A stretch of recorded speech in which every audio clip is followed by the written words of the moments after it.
자, 안녕하십니까. 동일라이저 박동우입니다. 자, 이번에 저희가 출시한 동일라이스 에어봉돌에 대해서 제가 간단하게 좀 설명을 드리려고 이 영상을 촬영하게 됐는데요.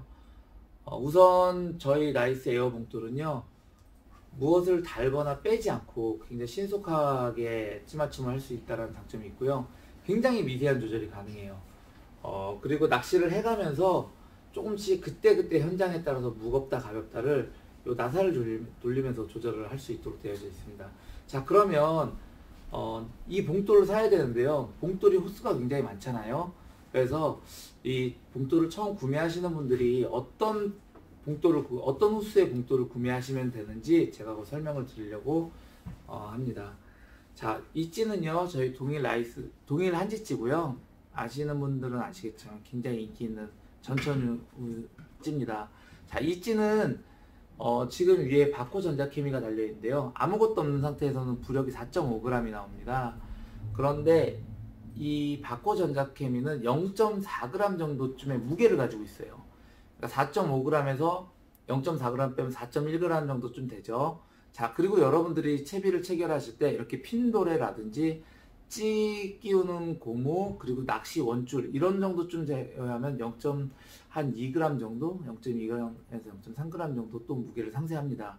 자, 그러면 4.5g 짜리 찌에서 여러 가지 채비들, 케미를 포함해서 바늘은 빼고요. 바늘은 항상 빼고 맞추시는 게 정확합니다.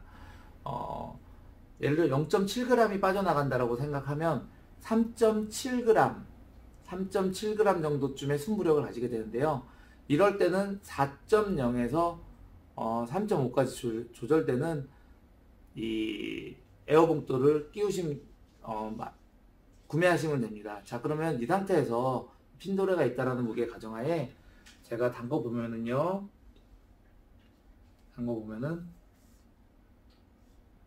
그냥 흔히 우리 하는 표준 맞춤이 돼요. 자, 그런데 이 표준 맞춤 안에는 굉장히 많은 함정이 숨어 있습니다. 이 표준 맞춤이요, 케미가 달린 상태에서요, 이 찌고무가 케미꽂이가 다 나온 상태가 되면요 굉장히 예민한 맞춤이고요. 이 케미가 다 들어가는 정도면 굉장히 무거운 맞춤입니다. 아마 0.5g 정도 이상 차이 날 것 같아요. 근데 초보자분들께서는 그냥 이렇게 놔뒀을 때 이렇게 찌만 뜨면 그냥 쓰시는 분들이 있는데 절대 이렇게 하고 현장에서 낚시를 하시면 안 돼요.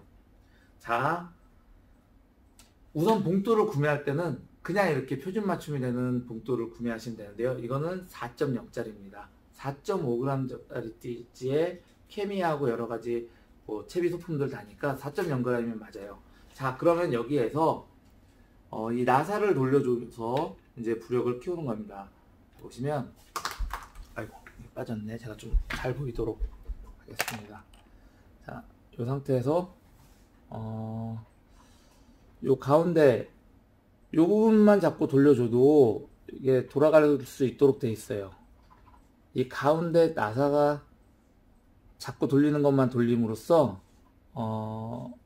이 전체적인 길이가 늘어나고 부피가 커집니다. 이 부피가 커지는 걸로 부력이 더 생기는 구조예요. 자, 지금 얼추 한 7, 8바퀴 정도 돌린 것 같은데요. 제가 이거를 끼워서 다시 한번 맞춰 보겠습니다. 내려보면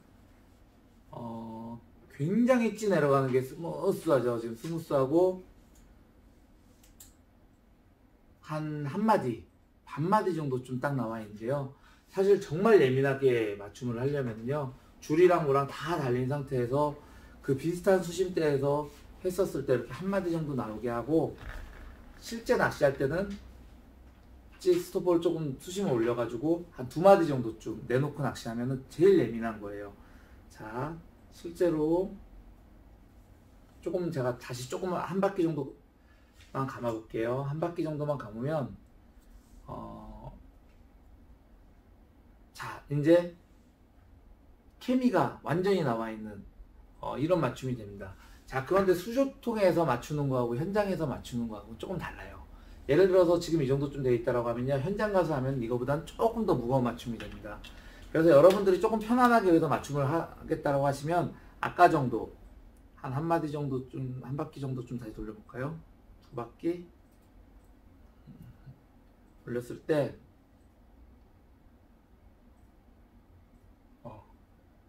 이게 표면 장력이 아마 잡고 있을 수도 있어요. 요만큼 떼면 이렇게 올라올 수도 있어요. 그렇죠. 그러면 지금은 찌 한 반마디 정도 나와 있는데요. 수조통에서 이 정도 맞추시면 현장에서 사용하시면 딱 예민한 맞춤이 될 거예요. 자, 어쨌든 간에 이 부력통을 크게 하지 않고 닫아놓은 상황에서 그냥 수평 맞춤이 되는 그런 정도쯤 되는 봉돌을 자기 찌에 맞춰서 구매를 하는 거죠. 그렇게 구매를 하시면 그 다음서부터는 현장에서 풀러가면서 조절을 하시면 됩니다. 자, 제가 지금 저희가 처음에는 봉돌을 0.5g 단위로 만들었는데요. 이렇게 공교롭게도 찌가 이 봉돌하고 부력이 잘 맞을 수도 있지만 찌가 부력이 워낙 다양하기 때문에 제가 0.25g 단위로 다시 그 없는 구간을 생산을 하려고 합니다. 그러면 아마 여러분들이 맞추시는 게 이 봉돌을 선택하시는 게 훨씬 더 쉬워질 거예요. 자, 이런 정도쯤으로 맞추시면 구매를 본인 찌에 맞추면 돼요. 이거는 뭐 이 봉돌이 다른 데 하고 맞을 필요 없이요. 그냥 이 찌하고만 딱 맞으면 됩니다. 자, 그래서 만약에 낚싯대가 30대 있을 때도 이거를 다 30개를 구매하지 마시고요.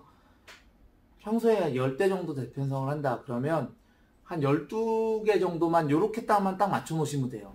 요렇게만 맞춰 놓으시면 요거 어느 낚싯대에다가 끼우시던지 요 핀도레를 이용해서 봉돌 끼우시고 찌 끼우시면 돼요. 그러면 그때 굉장히 빠르게 채비를 하실 수 있습니다. 그리고 이 봉돌은 뭐 물을 먹는 구조가 아니에요. 그리고 수온에 따라서 이 부력이 달라지지도 않습니다. 그냥 이 찌에만 이 봉돌하고만 맞춰 놓으면 그냥 바로바로 사용하실 수 있는 그렇게 채비 세팅을 하셔도 괜찮아요. 이게 뭐 가격이 좀 고가다 보니까 낚싯대마다 전부 다 세팅하시기 좀 무리가 될 수도 있거든요. 자, 그리고 저 같은 경우도 뭐 1년에 10번 100번 낚시하면 90번 이상은 수초에서 낚시를 하는데 저는 원줄을 거의 5줄을 써요. 그리고 이 목줄은 보통 뭐 카본사 2호 이런 거 쓰는데요. 이 봉돌이 들들들들 감기지 않는 이상 대부분의 뭐 수초라든가 어디 바닥에 걸리는 건 다 바늘이 걸리는 거거든요. 그때는 일자로 당겨내시면 저는 1년에 봉돌 한 5개에서 10개도 안 뺏기는 것 같아요. 다 그냥 목줄만 뺏김으로써 이 봉돌은 보호를 하거든요. 또 만약에 이게 조금 고가라서 이게 채비 뜯김이 조금 걱정되시는 분들은 원줄 4, 5줄이나 5줄로 사용하시고요. 그리고 나머지는 이 채비로 예민하게 맞추시면 한겨울철에 뭐 굉장히 예민한 입질이라도 충분히 다 커버가 될 겁니다. 자, 우선 봉돌 구매하시는 요령하고 사용하시는 요령에 대해서 제가 간단하게 영상을 한번 찍어 봤습니다. 자, 이상입니다.